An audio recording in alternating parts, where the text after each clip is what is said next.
Hi everybody, it's Honest John again. Now, my father was a foreman in a textile plant. First in Lewiston, Maine, and then in Cumberland, Rhode Island. See, at one time New England was the center for cloth manufacturing. But over the years, those jobs went south, literally.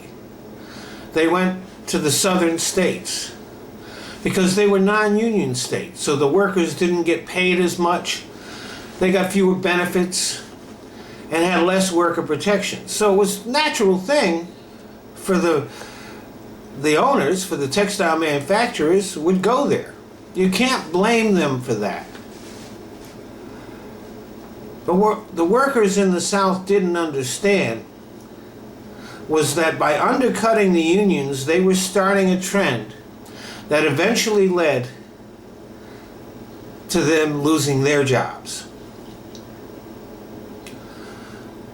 Because over the years, the unions went into decline.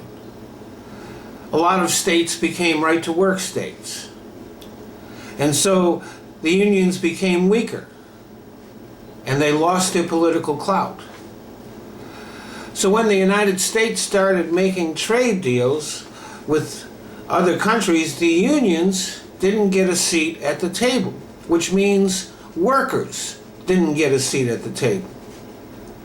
So the millionaires, the owners, they got what they wanted. But the workers got screwed. But then, the manufacturing jobs that had moved to the South and other non-union states got outsourced to Asia, where the labor was even cheaper. You might say that the American South was Asia before the real Asia came along. So it's ironic that the people in those non-union states are now complaining that their jobs are being outsourced, because they set the stage for that. If there were no right-to-work states, a lot more workers would be unionized. The unions would have remained large and powerful, and would have been able to demand a seat at the table when the trade deals were made. Now, trade deals still would have been made. Trade is good. But the trade deals would have looked a lot different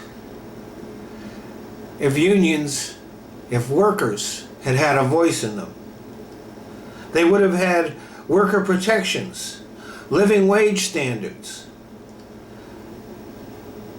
And because of that, a lot fewer jobs would have gone overseas. And the ones that did, the workers over there would have benefited, because they would have paid a lot better. They would have been allowed to organize.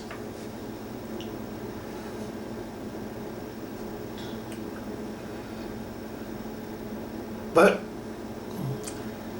because of non-union states,